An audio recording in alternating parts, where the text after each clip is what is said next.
blessing to be here in Brooklyn, the greatest borough in the world. My dear, dear sister Congresswoman Yvette Clarke, I want to thank you for those kind and generous words. What a celebration this is for our dear brother. Just look at him, look at him, look at him.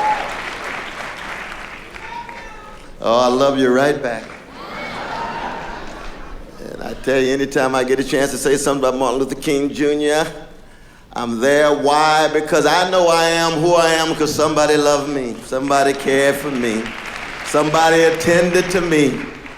And Martin Luther King Jr. is one of those who deeply, deeply love me. So I want to thank my dear sister Karen Brooks Hopkins for her leadership of this institution. Give it up again for Sister Hopkins. We want to thank her for the work that she's done. I want to thank her dear sister Stephanie and sister Tamara and the others who continue to keep this place a place that's open to all, trying to tell the truth, especially through the arts, because you see, the New York Fellowship Mass Choir, Sandra St. Victor and Oya's daughter and the brother who was dancing, those arts are in no way ornamental or decorative. They are constitutive of who we are. There's no Martin Luther King Jr. without Mahalia Jackson. There's no SNCC without Curtis Mayfield and Bernice Reagan, John and Gil Scott-Heron, Donny Hathaway and Nina Simone. Oh yes, no, the arts are fundamental. I want to thank the leaders at Medgar College. My dear brother Rudy Crew is back in the house again. Indeed, in that magnificent gathering of writers, Assistant Professor Brenda Smith. Oh, Medgar, give it up for Medgar, y'all. And what can I say about Borough President Eric L. Adams? My God. On the cutting edge.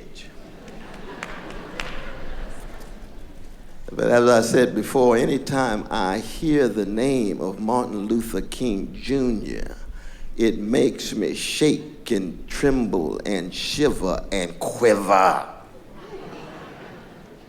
We ought not to allow his name to flow through our mouths and on our lips without feeling unsettled and unnerved and even unhoused. Why? Because it's so easy to sanitize and sterilize the brother. It's so easy to tame and defame our dear brother. It's so easy to deodorize Martin Luther King Jr. Every year you see him just Santa Clausified. Just turn him into Santa Claus. Old man with a smile, toys in his bag, making everybody feel good. Well, I'm here to tell you that the FBI said he was the most dangerous man in America. He cut against the grain. He upset some folk. He pushed some folk against the wall, but keep in mind, fundamentally, he was a Jesus-loving free black man. Meaning what? That he was on the same caravan of love that the Isley brothers sing about. He embodied the love supreme of the inimitable John Coltrane. He was a conductor on the love train of the OJ.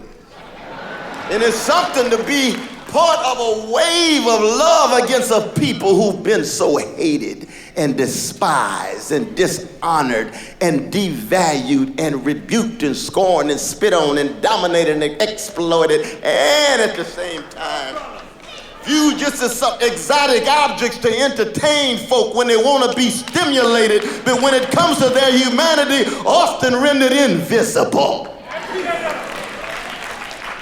When you look in the eyes of Martin Luther King Jr., you ought to see that tradition. He's not an isolated icon on some pedestal to be viewed as some figure in a museum. He's part of a tradition of a people who were terrorized and traumatized and stigmatized for 400 years. 400 years.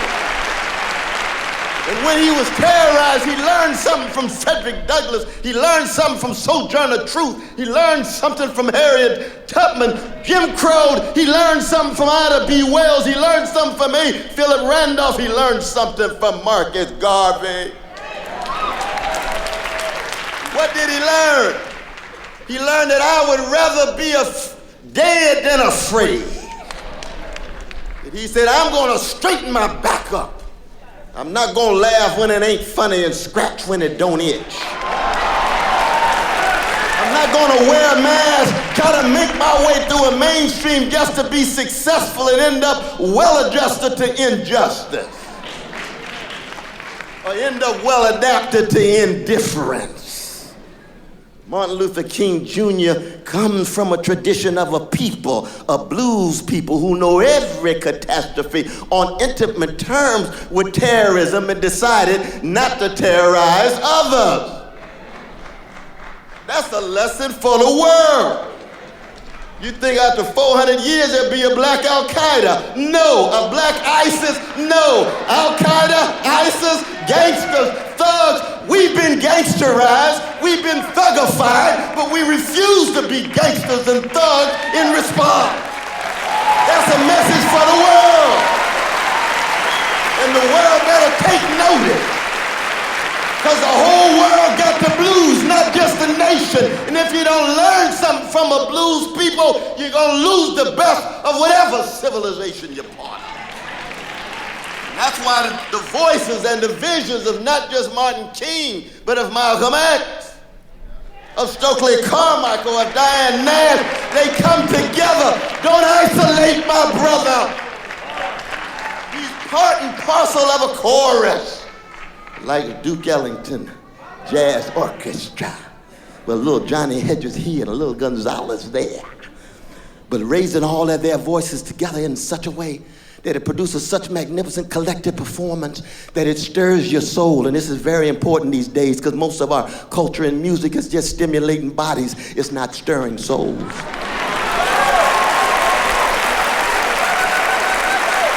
Yes. See, Martin Luther King Jr. is a living example of the response to the 4 questions of the great W.B. Du Bois, who lived here in Brooklyn, partly under house arrest, under FBI surveillance, meeting with Paul Robeson, also under house arrest, FBI surveillance. And Du Bois said what? 89 years old. Du Bois embarks on a trilogy. I want to write a novel to pass on the great tradition to the younger generation. I know I'm old school, I'm speaking, he says, to new school. That's not his language, that's my language, but I'm just adding on. In that first novel, The Ordeal of Mozart, you turn to page 275. He said, I've been wrestling with 4 questions. How shall integrity face oppression? Integrity.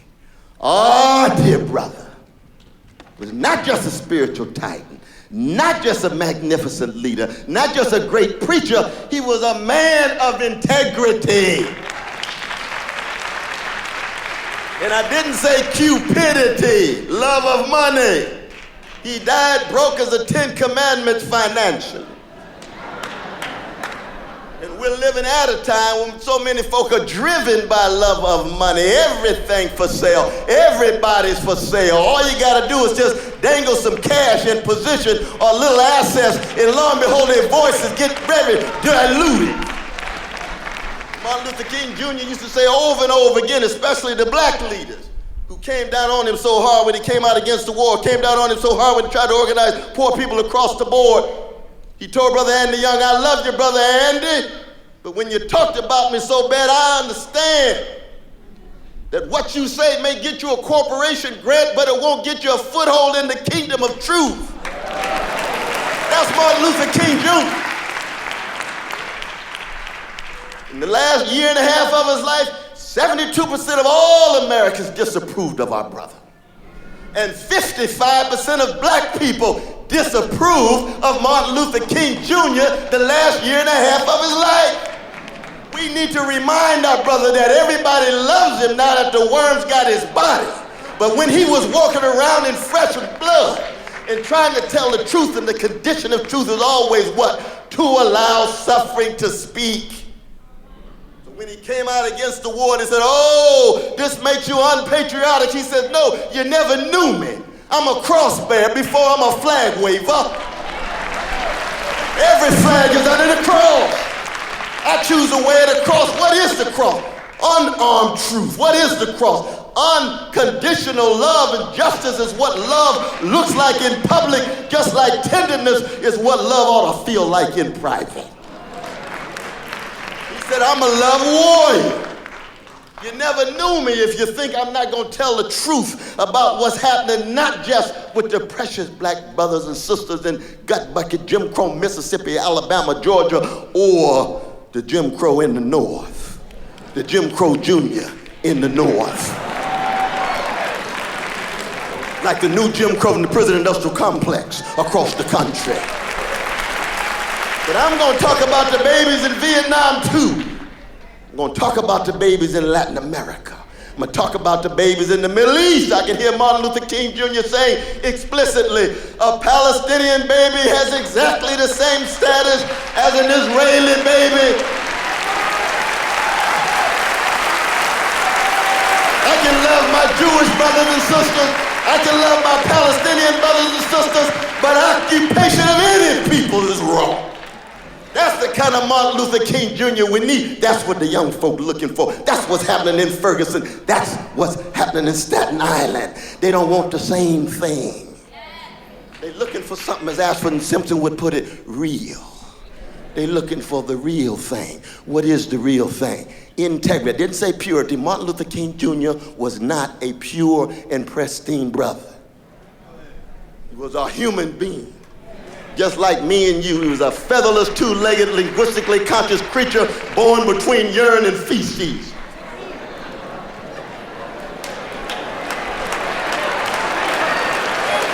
What it was, that's what you are, that's what I am. That's what made him a funketeer like Bootsy Collins and George Clinton. We all emerge in the funk of our mama's womb, and that love push gets us out. And we're not here that long, someday our bodies will be the culinary delights of terrestrial worms. That's funky too.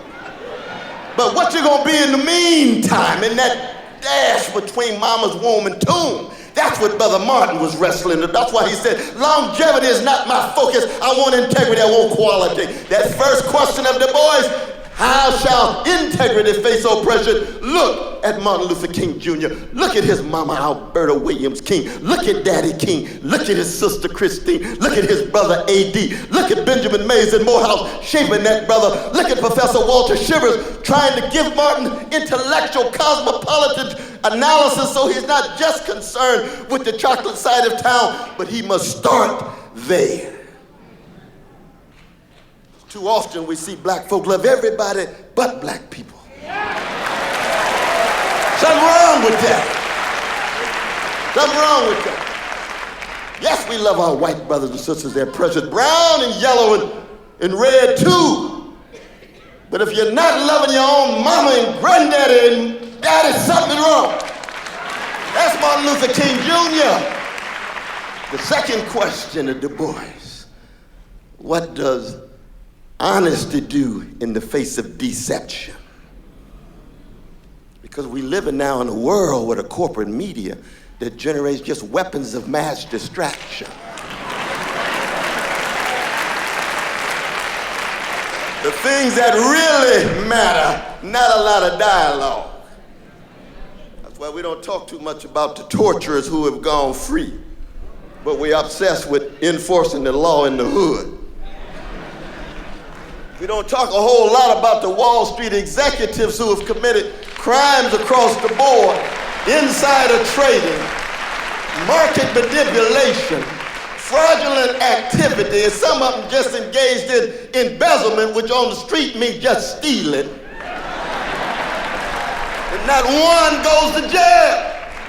Our young people see this hypocrisy. They see this mendacity. Martin Luther King said, no, if you're going to talk about law, then the law has to be applied equally across the board. Honesty. walk in our schools and see too often soul murder enacted for our young people. Militarized zones, you got to go through check-in like you're going to the airport. Then you get into schools and they don't have arts programs, so you can't learn how to play the instruments. We wonder why they don't play like Ohio players who could go skin tight in heaven must be like this.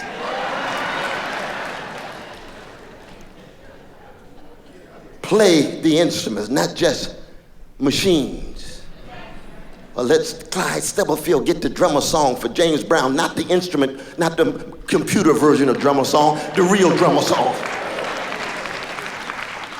And then we wonder why our young people don't have what Martin was always concerned about, which was a militant tenderness and subversive sweetness. That's what he said about Malcolm X when Malcolm died. He said, Malcolm has such a sweet spirit. Let the white mainstream demonize him. If you keep track of the love in Malcolm's heart, and Martin did, you see his sweetness alongside his toughness. And then the radical gentleness. That's exactly right, my dear.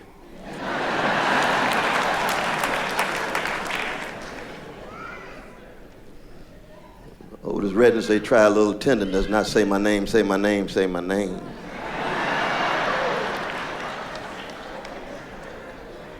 Our young folk, too unloved, too uncared for, too unattended to. They don't experience the tenderness and sweetness and the gentleness that I experienced in Shiloh Baptist Church under Willie P. Cook. Oh, they don't experience the gentleness that I hear when I hear Ted Mills sing in his falsetto with Blue Magic, or Russell Tompkins Jr. with the Stylistics. These are not just entertainers. These are love warriors trying to somehow forge a spiritual fortification. If Martin came back, he would look at America and say, my God, what a land of spiritual malnutrition. What happened to the spirit? What a land of moral constipation. Those who still know what's right, but it doesn't flow. Too much greed, too much avarice gets in the way. You need a real laxative to get it flowing again. In the social movements, that's the laxative, you see. People straighten up like they listen to Sly Stone. Stand, you've been sitting much too long. There's a permanent crease in your right and wrong stand. There's a cross for you to bear, things that go through with you going anywhere. That's exactly what Martin had on his lips when he got out of that paddy wagon after 4.5 hours of the trip from Atlanta to Tattenall County to Reedsville Prison in Georgia, in Gut Bucket, Jim Crow, Georgia. And Andy Young and his father were the only two there. It looked like Marvin had a nervous breakdown. He could hardly walk. And all he could say was, this is the cross we must bear for the freedom of our people. That's the love I'm talking about. That's the real thing. That's the willingness to think critically. That's the willingness to speak candidly, unintimidated, unafraid, regardless of who you're talking about, as long as you think you're telling the truth. That's what it is to be true to the voice of David Ruffin from Why Not Mississippi. When you hear a voice, you hear integrity, you hear decency, you hear vulnerability, you hear taking a risk. We don't have enough folk. We don't have enough black people these days who are still willing to straighten their backs up and tell the truth. Malcolm used to say what? I'm for the truth. I don't care who tells it. I'm for justice. I don't care who's for or against. That's why when you look at the FBI file of June 27th, 1964, you hear a phone call from Martin Luther King Jr.'s people and Malcolm X's people. Because Malcolm, of course, left the nation on March 12th. He shook Martin's hand March the 26th. In that June, he had called for a coming together of all black leaders to take the United States to the United Nations to put the country on trial for the violation of the vicious treatment of black people. The violation of the human rights of black people. Martin Luther King Jr. called up and said, Malcolm, I want to be with you. Oh, if we knew that truth. Oh, if they had been able to come together. All the lies about how they were at each other's throats. Of course they disagreed. Of course Malcolm called him some names that he apologized. That's all right. Martin knew Malcolm had love in him. Malcolm knew that Martin had love in him. Same is true for Fannie Lou. Same is true for Ella Baker. Across the board.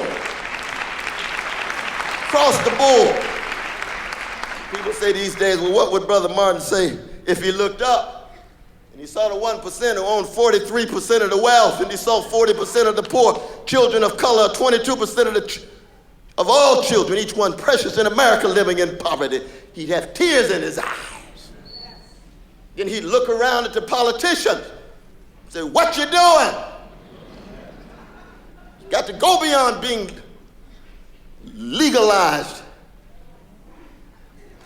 Not enough tears. That's it. I heard somebody. Because tears shatters your numbness, and it shatters indifference, and it shatters callousness, and allows the compassion to flow so that love is not just something abstract, but is concretely enacted in your life. You all know I've got in a lot of trouble because people don't believe that I have a deep love for President Barack Obama. They say, how can you love the brother and be so hard on him?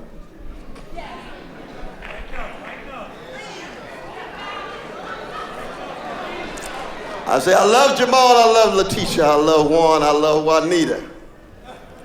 28 hours for the last 10 years, every 28 hours, the precious black or brown brother or sister shot by police or vigilante. 28 hours. And you look up, we've got a black secretary of Homeland Security whose job is make sure every citizen's secure. We've got a black attorney general, job, make sure everybody's safe. Got a black commander-in-chief, black president, whose job, make sure everybody's safe. But not one federal prosecution of a policeman. Not one. Brother West, don't get personal on the president. I'm not talking about his personal life. I love the brother and his family and his children. I'm a Christian. I pray for him every morning for his safety.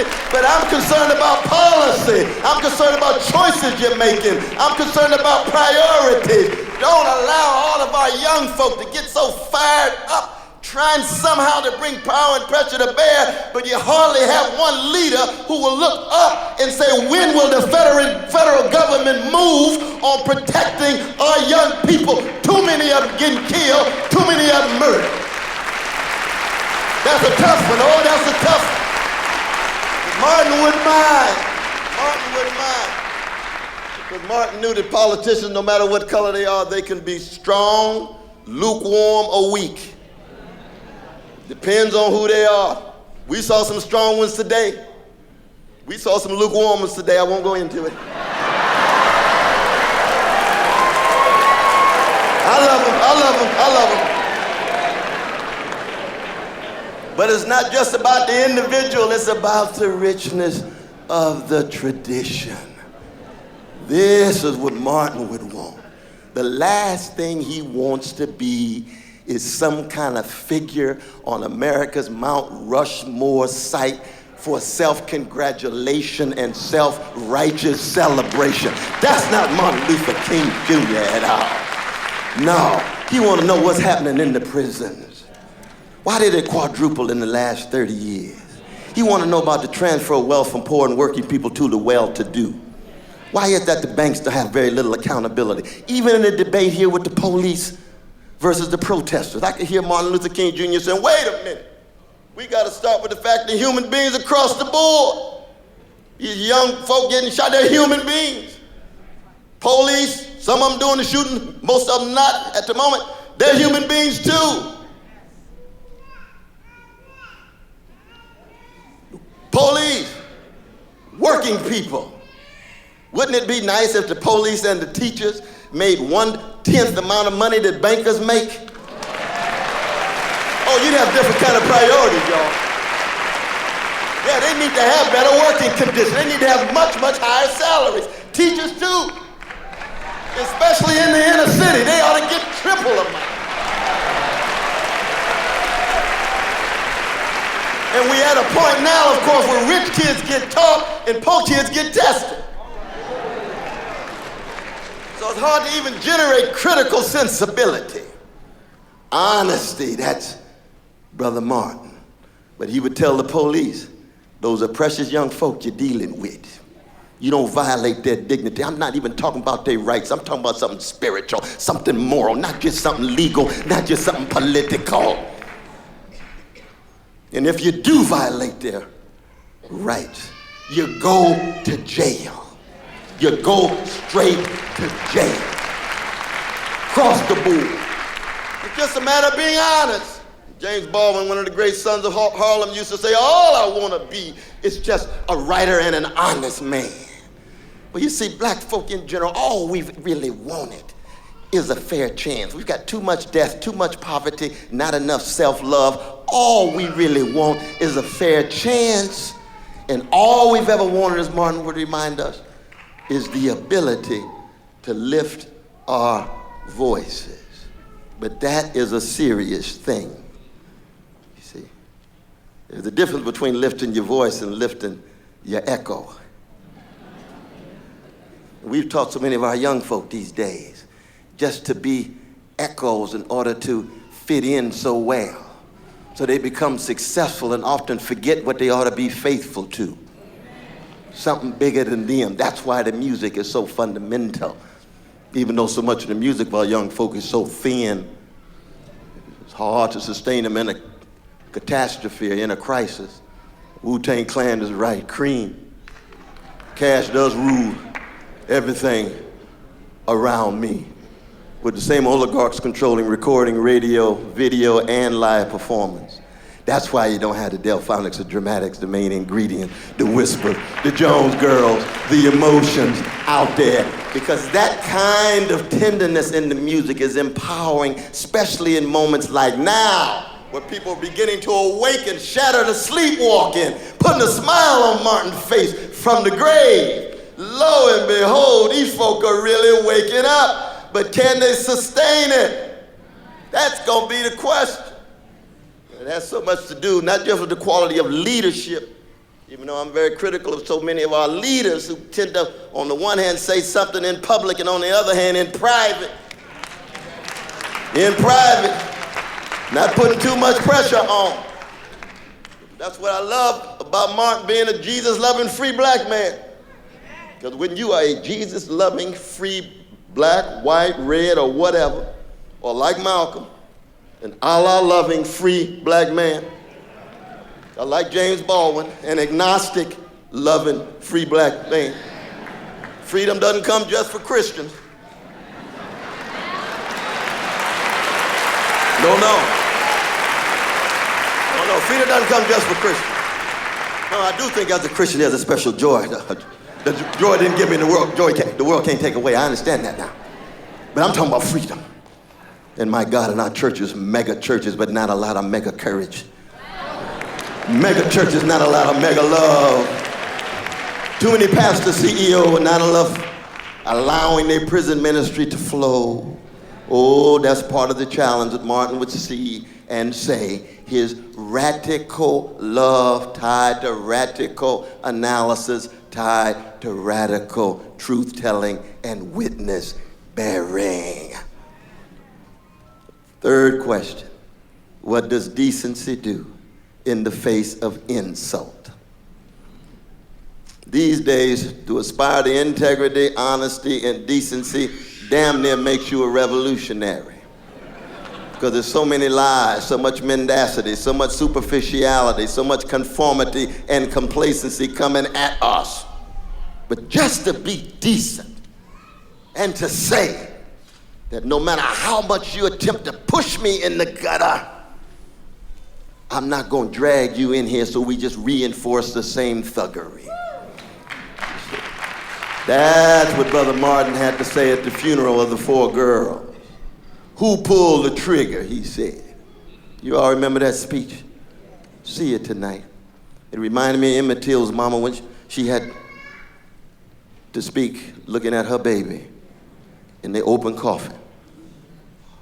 I don't have a minute to hate. I will pursue justice for the rest of my life. Martin King, who pulled the trigger? The governor, the legal system, the economic system, Jim Crow. Then he went to black folk.